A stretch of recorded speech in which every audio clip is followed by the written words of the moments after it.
Welcome back, viewers. You're watching WION World is One. I'm Shivan Channa. Let's start with speed news.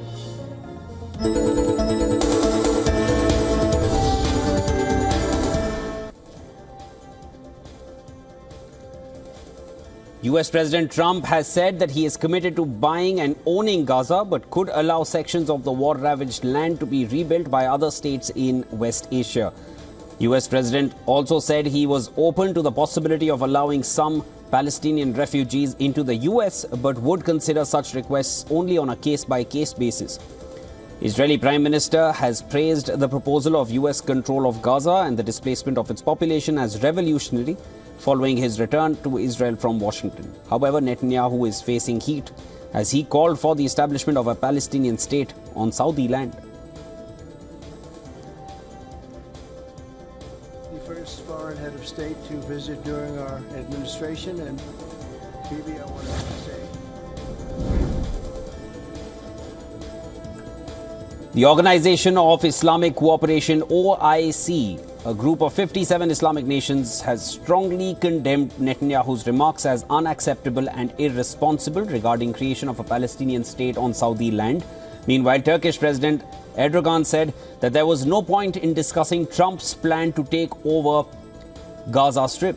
He said no one has the strength to remove the people of Gaza from their homeland. German Chancellor Olaf Scholz has labelled Donald Trump's plan for the Palestinian territory as a scandal. Trump has sparked a global outrage by the Gaza takeover suggestions, drawing rebukes from world powers Russia and China. Regional heavyweight Saudi Arabia rejected the proposal outright.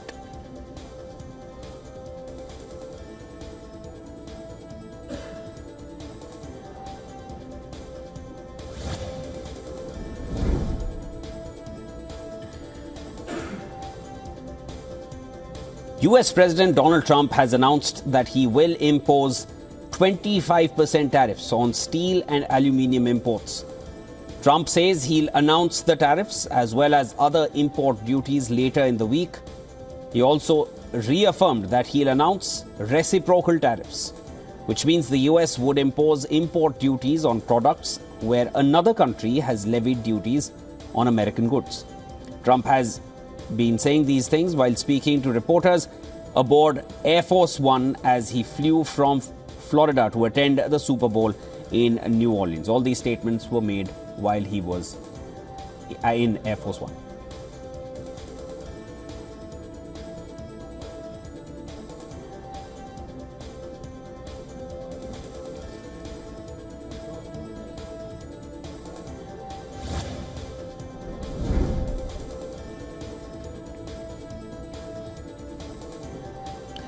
Donald Trump signed a proclamation declaring February 9th the first ever Gulf of America Day as Air Force One flew over the water body that he ordered to be renamed from the Gulf of Mexico. The announcement came as he flew over the recently renamed body of water route to Super Bowl. A video was posted by White House Press Secretary Caroline Leavitt on social media on the development, and Trump first proposed renaming the Gulf of Mexico to the Gulf of America during his inaugural press conference as the 47th president of the US. He argued that the new name better reflects America's historical and territorial legacy.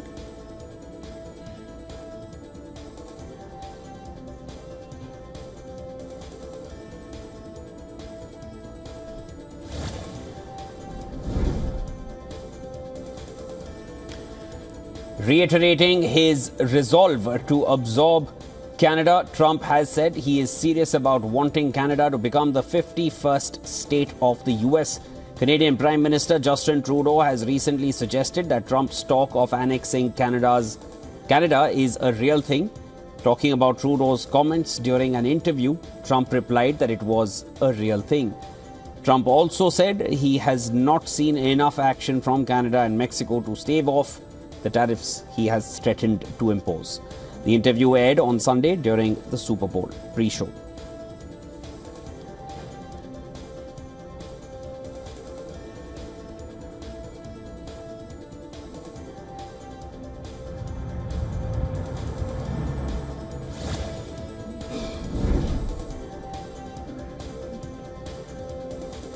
Russia has declined to confirm or deny a US report of a phone call between Putin and his counterpart Trump.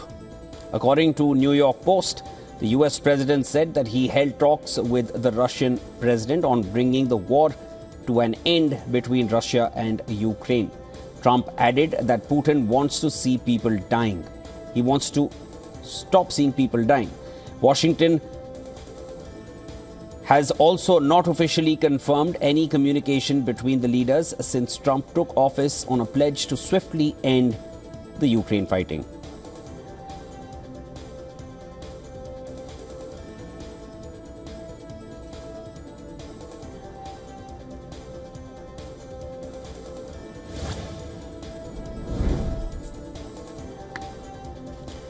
Supporters of Kosovo's Prime Minister Albin Kurti celebrated in the streets of Pristina following the preliminary results of the parliamentary election.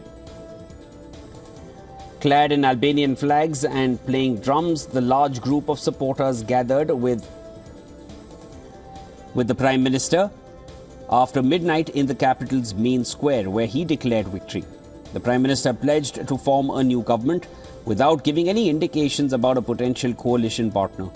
Kosovo's ruling party is on track to come first in a parliamentary election, but it will need to negotiate a coalition with other parties to form a government. Exit polls and party vote count showed this.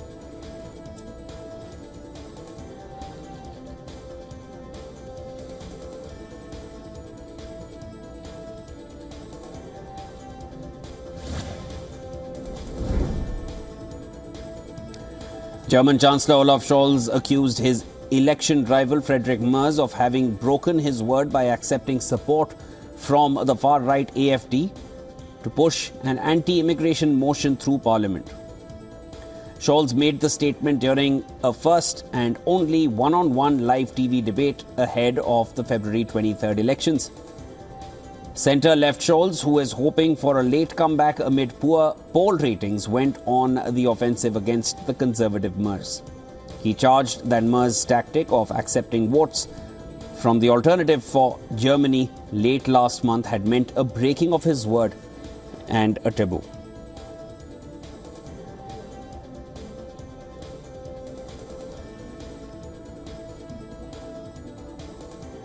Ich kann nichts anderes sagen. Ich glaube, es gehört schon dazu, dass wir uns auch auseinandersetzen.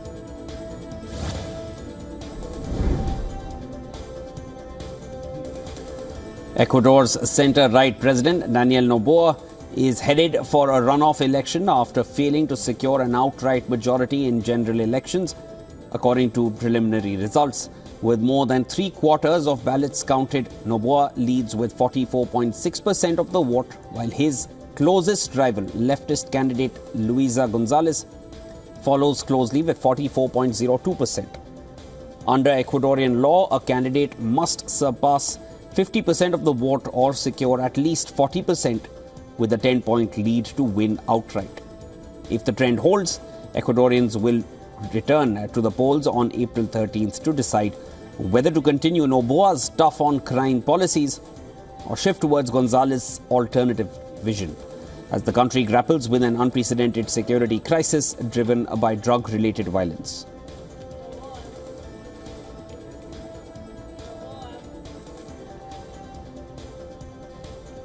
Luisa. Noboa. Luisa. Noboa.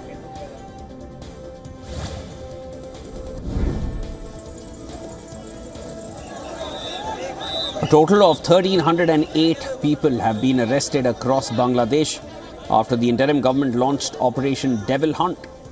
The arrests were made from Saturday night until Sunday in what many believe is a targeted crackdown on Awami League supporters.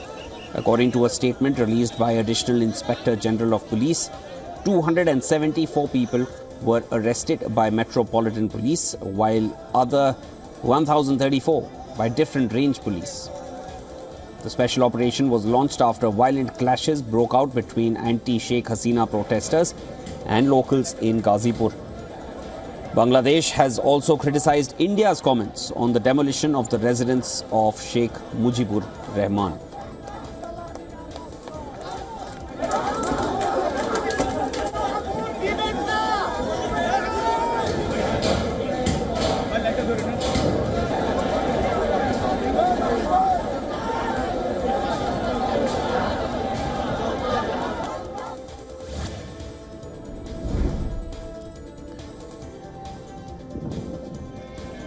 The Aga Khan IV, Prince Karim, was laid to rest on Sunday at a private ceremony in the city of Aswan, Egypt. The city is also known as a power center. As per his will, Prince Karim had requested to be buried in Aswan near his grandfather, Sultan Muhammad Shah, and his grandmother, Habiba's grave. Ismaili mourners took the coffin in as the bells rang during the burial ceremony. They carried his body, draped in a white shroud, and placed it on a yacht on the Nile River. A funeral service also took place at the Ismaili Community Centre in Lisbon, which was attended by Canadian Prime Minister Trudeau and Spain's King Juan Carlos and Portugal's President Marcelo Rebelo de Sousa.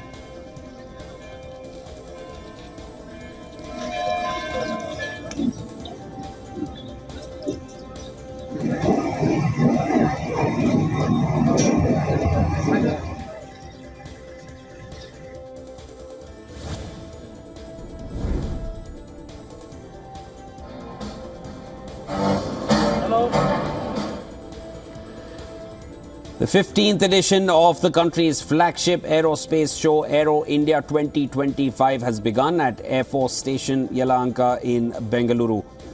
Typically held once in 2 years, Aero India is a grand stage to showcase defense aerospace hardware and technologies for Indian and foreign firms.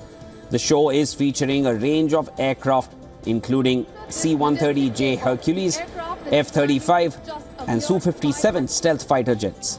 Defence Minister Rajnath Singh inaugurated the air show, and prior to this he held bilateral meetings with Defence Minister of Republic of Fiji and Defence Minister of South Sudan.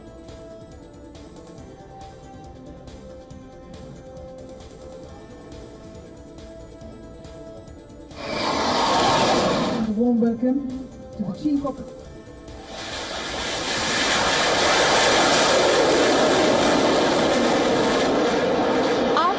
majestic takeoff.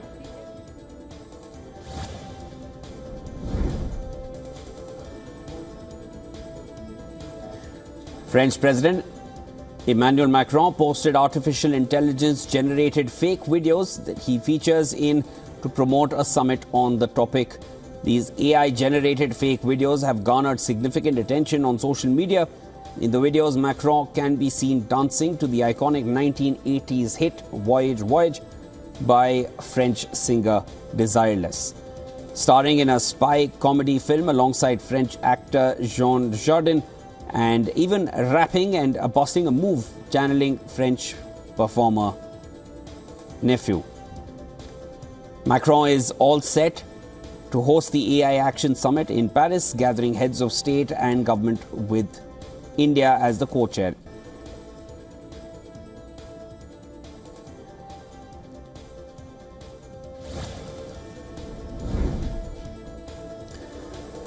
President Draupadi Murmu took a holy dip in the Triveni Sangam this morning as she visited the Mahakumbh in Prayagraj.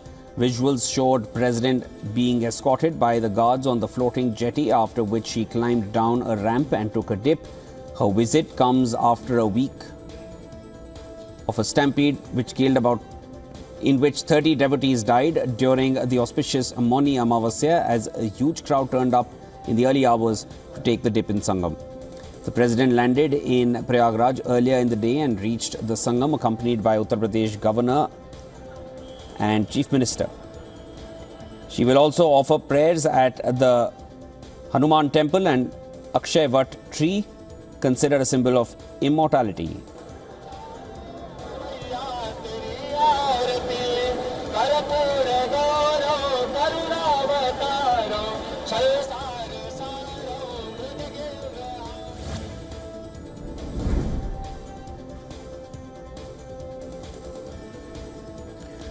Aluminium prices rose on commodity exchanges due to supply risks after US President Trump said he was set to impose new tariffs on all steel and aluminium imports. 3-month aluminium contracts on the London Metal Exchange rose 0.3% to $2,635 a metric ton. The aluminium contract on the Shanghai Futures Exchange was 0.2% higher. This came after Trump said he will announce additional 25% tariffs on all steel and aluminium imports into the US, which would come on top of existing metals duties.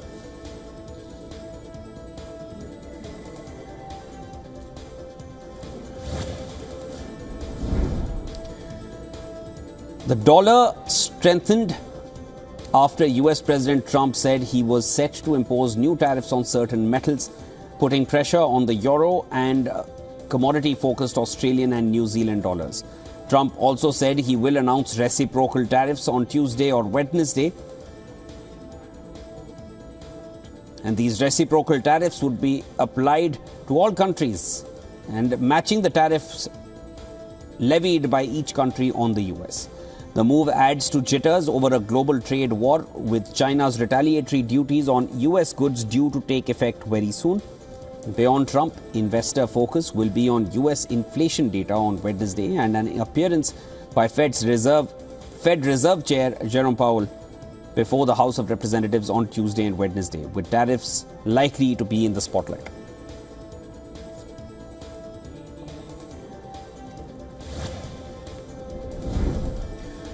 Oil prices ticked higher even as investors weighed US President Donald Trump's latest tariff threat, which could dampen global economic growth and energy demand. Among other price-sensitive moves, oil and gas traders are seeking waivers from Beijing for US crude and liquefied natural gas imports. Sanctions imposed on Russian oil trade on January 10th disrupted Moscow's supplies to its top clients, China and India. Washington also stepped up pressure on Iran last week. The US Treasury is imposing new sanctions on a few individuals and tankers that help to ship millions of barrels of Iranian crude oil per year to China. Analysts at Citi said sanctions on Iran and failure to reach a nuclear deal are upside risks to oil prices, even though Trump's policies are aimed at driving energy prices lower.